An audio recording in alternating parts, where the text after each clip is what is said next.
Hello everyone, আসসালামু আলাইকুম। কেমন আছেন সবাই? আই হোপ সবাই অনেক বেশি ভালো আছেন। আজ আপনাদের জন্য নতুন আরও একটি রেসিপি নিয়ে চলে এলাম। আজ শেয়ার করব তরমুজের খোসার জেলি। আমরা তো তরমুজের খোসা ফেলে দিয়ে থাকি। তরমুজের খোসা না ফেলে কিভাবে খুব সহজে জেলি তৈরি করা যায় এবং বছর জুড়ে সংরক্ষণ করা যায় তার সকল টিপস সহ আজকের রেসিপি।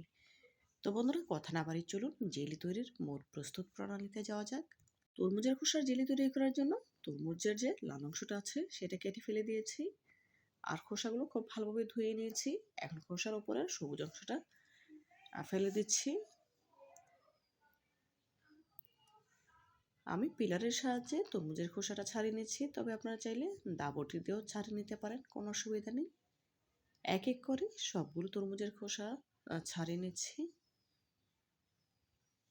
দেখুন, খুব পরিষ্কারভাবে তরমুজের খোসা ছাড়িয়ে নিয়েছি। সবগুলো তরমুজের খোসা ছাড়িয়ে নেওয়া হয়ে গিয়েছে। এখন গ্রেটারের সাহায্যে গ্রেট করে নেব।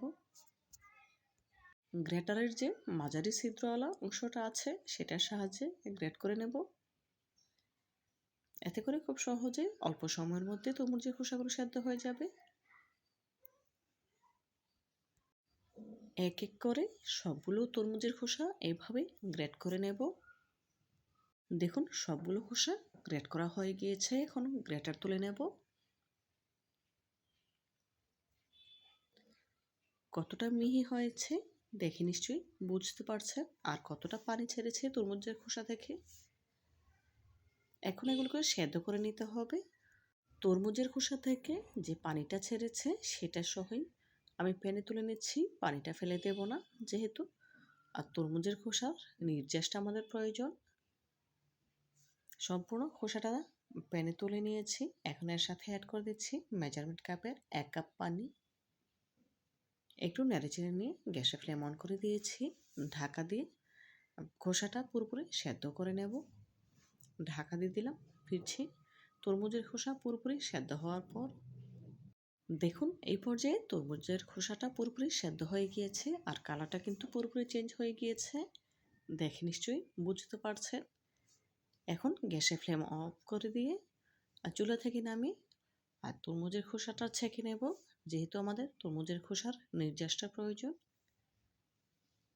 গ্যাসের ফ্লেম অফ করে দিয়েছি। এখন একটি স্ট্রেনারে তুলে তরমুজের খোসার নির্যাসটা ছেঁকে নিচ্ছি।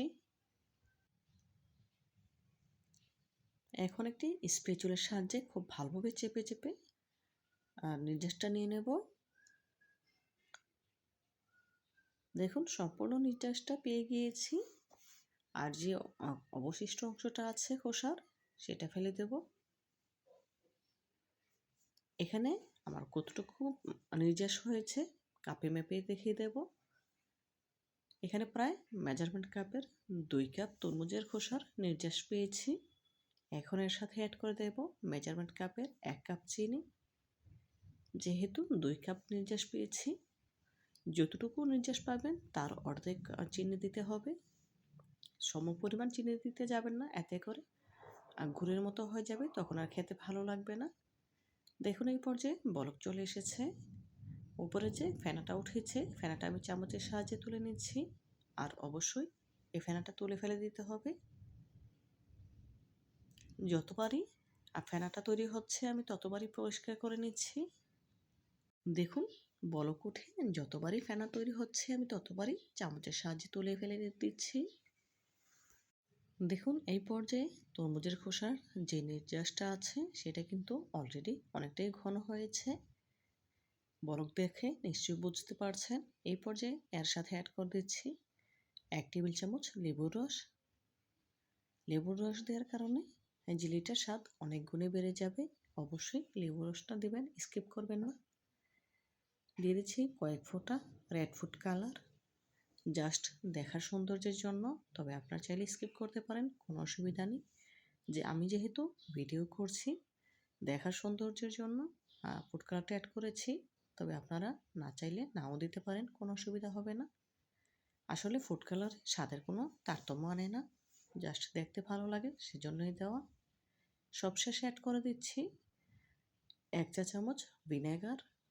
আমি ভিনেগারের যে মুখাটা আছে সেটার সাহায্যে 1 মুখা দিয়ে নিয়েছি। এই ভিনেগারটা প্রিজারভেটিভ হিসেবে কাজ করবে। ভিনেগার দেওয়ার কারণে বছর জুড়ে সংরক্ষণ করে রেখে খেতে পারবেন, জেলিটা নষ্ট হয়ে যাবে না। দেখুন নেড়েচেড়ে আরও কিছুটা ঘন করে নেব এই জেলিটাকে। দেখুন এই পর্যায়ে জেলির মিশ্রণটা কিন্তু আরও অনেকটাই ঘন হয়ে এসেছে। এর থেকে বেশি ঘন করার প্রয়োজন নেই, যেহেতু জেলি মিশ্রণটা ঠান্ডা হওয়ার পর পুরোপুরি সেট হয়ে যাবে। এই অবস্থাতে রেখে গ্যাসের ফ্লেম অফ করে দিয়ে আর যে পাত্রে জেলিটা সেট করব সেই পাত্রে ঢেলে নিতে হবে। দেখুন আমি এখানে একটি কাঁচের জার নিয়েছি, আর কাঁচের জারে জেলির মিশ্রণটা ঢেলে নিচ্ছি। অবশ্যই চেষ্টা করবেন কাঁচের জার বা কাঁচের বয়ামে জেলিটা সেট করতে, এতে করে বছর জুড়ে সংরক্ষণ করতে পারবেন। দেখুন জেলিতে যে ওপরে ফেনাটা তৈরি হয়েছে, ফেনাটা আমি চামচের সাহায্যে তুলে নিচ্ছি, এতে করে জেলিটা দেখতে ভালো লাগবে। 2 ঘন্টার জন্য নর্মাল ফ্রিজে রেখে দিয়েছিলাম জেলিটাকে। দেখুন পুরোপুরি সেট হয়ে গিয়েছে। এখন চামচের সাহায্যে আপনাদের দেখিয়ে দিচ্ছি জেলিটা কতটা পারফেক্ট হয়েছে। দেখে নিশ্চয়ই বুঝতে পারছেন। জেলিটা আমি ব্রেডে লাগিয়ে নিচ্ছি। দেখুন মাশাআল্লাহ জেলিটা কতটা পারফেক্ট হয়েছে। তো বন্ধুরা, আমার রেসিপিটি যদি আপনাদের একটু হলেও ভালো লেগে থাকে, প্লিজ লাইক, কমেন্ট এবং শেয়ার করবেন। আর আমার চ্যানেলটি সাবস্ক্রাইব করে পাশে থাকতে একদম ভুলবেন না। আজকের মতো বিদায় নিচ্ছি। দেখা হবে নতুন কোনো দিনে নতুন কোনো রেসিপিতে। ভালো থাকবেন সবাই, আর আমার জন্য দোয়া করবেন।